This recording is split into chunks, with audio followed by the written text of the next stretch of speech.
The first thing that hits Americans before they've even left the airport is the price. Groceries, a coffee, a meal out, petrol. Everything costs more than they expect, a lot more. I've watched Americans pick up a bag of chips at a servo, check the price, put it back down, and just stand there processing what just happened. Australia has one of the highest costs of living in the world, and Americans from most states simply aren't prepared for it.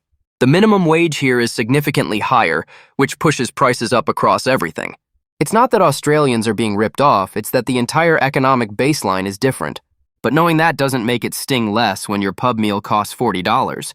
Americans are trained in pleasantries. How are you? Is not a question, it's a greeting. You say great thanks and move on. Nobody actually answers it. So when an Australian answers honestly, really answers, it stops Americans cold. I've seen it happen dozens of times. 4 minutes into a genuine answer about someone's dodgy knee and their ongoing dispute with their neighbor, and the American is just standing there blinking, completely unsure what just happened. Australians say what they mean. If your idea is bad, they'll tell you. If you've made a mistake, they'll point it out. And they'll do it cheerfully, directly, and with no malice whatsoever. Americans often read this as aggression. It isn't. It's just honesty delivered without the American gift wrapping. Nothing, and I mean nothing, prepares Americans for the Australian dawn chorus. Kookaburras sound like a rainforest at full volume. Cockatoos scream. Rainbow lorikeets argue constantly. And they all begin somewhere between 4:30 and 5 a.m., directly outside whatever window you're sleeping next to. Americans from cities think I'm being dramatic until they experience their first Australian morning. Then they message me at 5:07 a.m. with some variation of what is happening outside. The wildlife here doesn't observe quiet hours. It has never heard of quiet hours. It would laugh at quiet hours, loudly at dawn, from a gum tree directly above your bedroom. Americans are used to 24-hour everything. Walmart at 2 a.m., CVS always open, drive-thrus at midnight. Australia operates on a fundamentally different clock. Most retail closes at 5 p.m. on weekdays. Sundays are genuinely limited outside the major CBDs. Some smaller towns still have early closing days. I had an American friend who needed paracetamol at 7 p.m. on a Sunday in a regional town and genuinely could not find anywhere open. The concept that a country might just stop trading in the evening is completely foreign to the American experience. It's not a failure of infrastructure. It's a deliberate cultural choice. Australians tend to agree that shops don't need to be open forever, a concept that baffles most Americans until they've lived here long enough to appreciate the pace it creates. This one is small, but it lands hard every single time. In America, you sit down at a restaurant and water appears, automatically. Free, without asking. It's just part of the deal. In Australia, tap water is something you request. In some places, particularly tourist areas or cafes, it might cost you. The idea that you have to ask for water and that asking might result in a charge triggers a specific kind of outrage in Americans that I find quietly entertaining.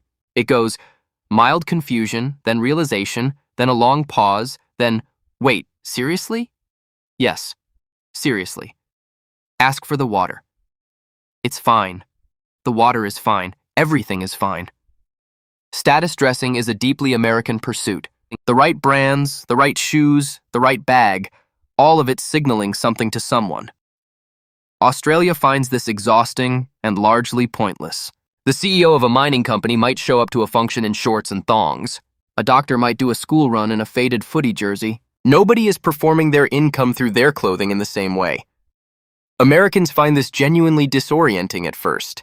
They read it as a lack of professionalism, or as false modesty, or as some kind of social code they haven't cracked. It isn't any of those things. Australians simply decided at some point that dressing down is not the same as thinking less of yourself, or anyone else. If you visit inland or regional Australia between November and March, you will meet the flies. Not a few flies. Not an inconvenient number of flies. An absolute, relentless, personal cloud of flies that are specifically interested in your face, your eyes, your mouth, your ears. They are committed. They are not deterred by waving. They are not deterred by walking faster. The Australian salute, that constant arm wave to clear flies from your face, becomes an unconscious habit within 48 hours. Americans always laugh at the fly warnings in guidebooks. They stop laughing remarkably quickly. By day 2, they are wearing fly nets over their hats and they have completely stopped apologizing for it. This one doesn't make Americans laugh. It makes some of them genuinely emotional.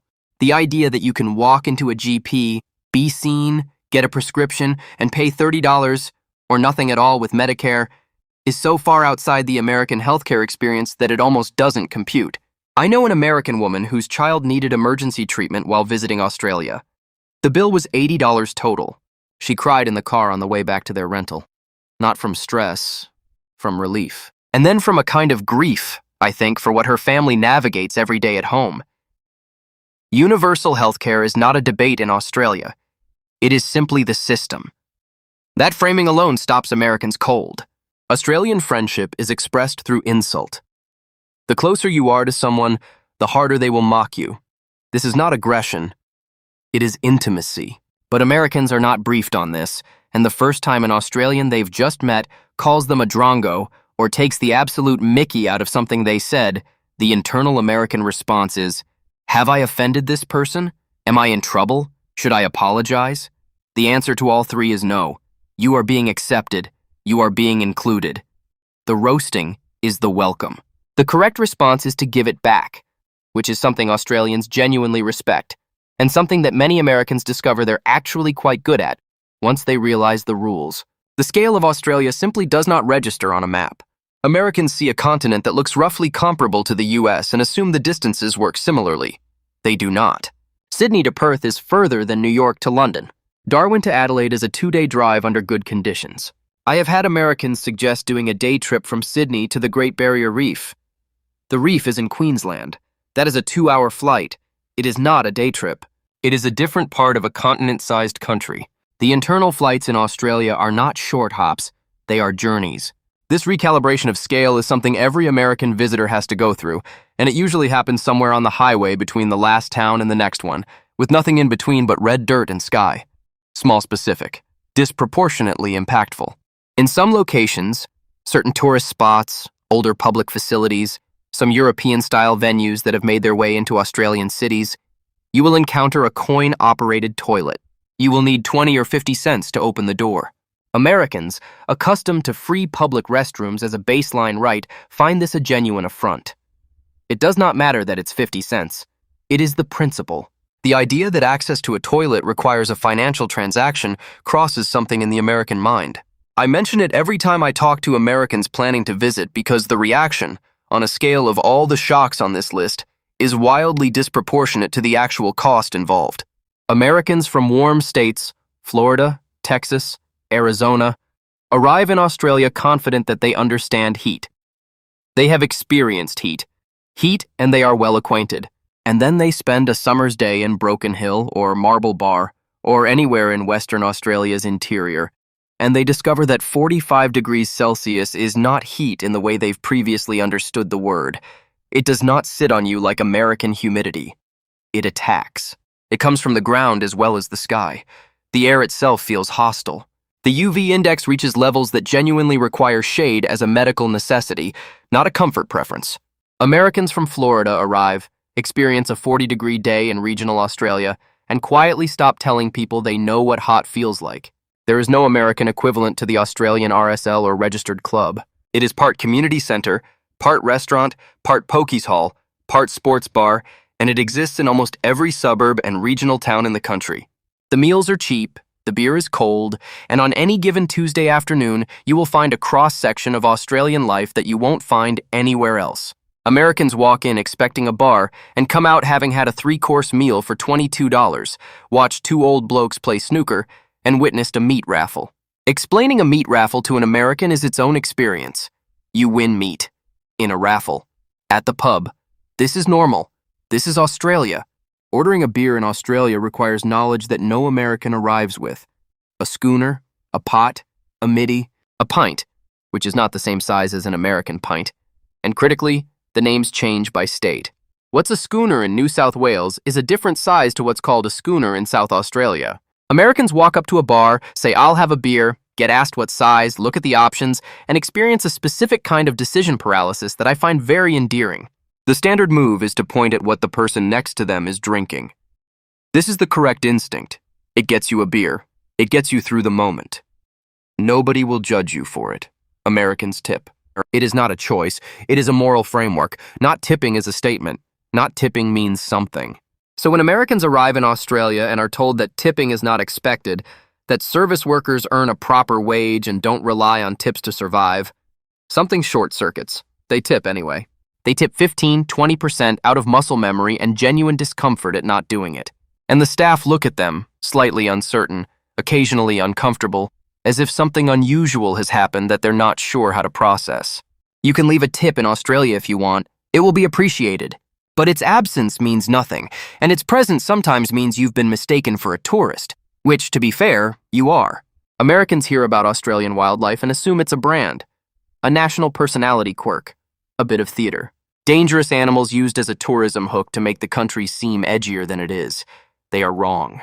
The eastern brown snake is the second most venomous land snake on Earth, and it lives in suburban gardens. The funnel web spider is genuinely lethal, and it is found in Sydney, one of the world's largest cities. The box jellyfish kills. The blue-ringed octopus, which is small and beautiful and sits in rock pools, carries enough venom to kill 26 adults. Americans arrive laughing at the warnings. They leave having Googled every single one of these animals at least once, usually at 11 p.m., usually from their hotel bed, usually after hearing something move outside. Starbucks is not the benchmark. Americans who arrive treating Starbucks as the baseline coffee experience are about to have their reference point completely dismantled. Australian cafe culture has spent 30 years developing rigorous standards for espresso, milk texture, and roast quality. A flat white made well in a suburban Melbourne cafe will be better than almost anything an American can access at home without specifically seeking out a specialty roaster. The moment always happens the same way. They order a flat white skeptically. They take a sip. They pause. They take another sip. Then they look at whoever they're with and say something like, "Why is coffee not like this at home?" It is a genuine awakening. I have watched it happen more times than I can count. American driving infrastructure is built around the four-way stop and the traffic light. Roundabouts exist in America, but they are treated as exotic, slightly suspicious European inventions that require careful navigation and mild anxiety. Australian suburban road design loves a roundabout. They are everywhere. They are constant. And they require you to give way to traffic already in the roundabout, a rule that sounds simple and causes Americans a disproportionate amount of stress in practice. I have a friend who rented a car in Melbourne and pulled over after her 6th consecutive roundabout to take several deep breaths and consult her phone. She is a competent driver. She had simply never experienced roundabout density of this magnitude. She was fine. She is now excellent at roundabouts. It just takes time. Melbourne Cup Day shuts down Melbourne. Not because it's a public holiday nationally, because an entire city decides collectively to stop and watch a horse race. The Melbourne Cup is not just a race. It is a cultural event so embedded in Australian life that offices hold sweeps, people dress up, and productivity across the country drops to approximately 0 for 3 minutes at 3 p.m. on the first Tuesday in November. Americans find this incredible. The idea that a horse race has this kind of cultural gravity, that it is, without irony, referred to as the race that stops a nation, reads to Americans as either charming or completely unhinged. It is both. Australians have a specific relationship with danger that Americans don't share. When you live on a continent that has genuinely tried to kill its inhabitants through drought, flood, fire, and wildlife for thousands of years, you develop a coping mechanism. That mechanism is humor. Dark, direct, completely unapologetic humor about hard things. Americans, who tend to treat danger with either denial or solemnity, find this jarring. An Australian will tell you, with a grin, about the time a brown snake was in their laundry, or the summer their town burned, or the flood that took their fence, and they will be genuinely funny about it. Not performing resilience, just genuinely finding the absurdity in survival. Americans don't quite know where to put that. America has big trucks, 18-wheelers, long-haul semis. Americans feel reasonably comfortable with large vehicles on roads. And then they encounter an Australian road train on an outback highway, 53 meters of truck, multiple trailers, traveling at 110 kilometers per hour on a road that is sometimes barely wider than the vehicle itself. The rule in the outback is simple. When a road train approaches, you get off the road, completely off. Because the slipstream alone at that speed, at that size, will affect your car. Americans who drive in the outback for the first time and encounter a road train coming the other way Describe the experience in terms I usually associate with near misses rather than normal traffic. Australian political culture is direct and deeply irreverent. Politicians are routinely mocked. Authority is questioned by default. And crucially, your political views do not define your identity the way they increasingly do in America.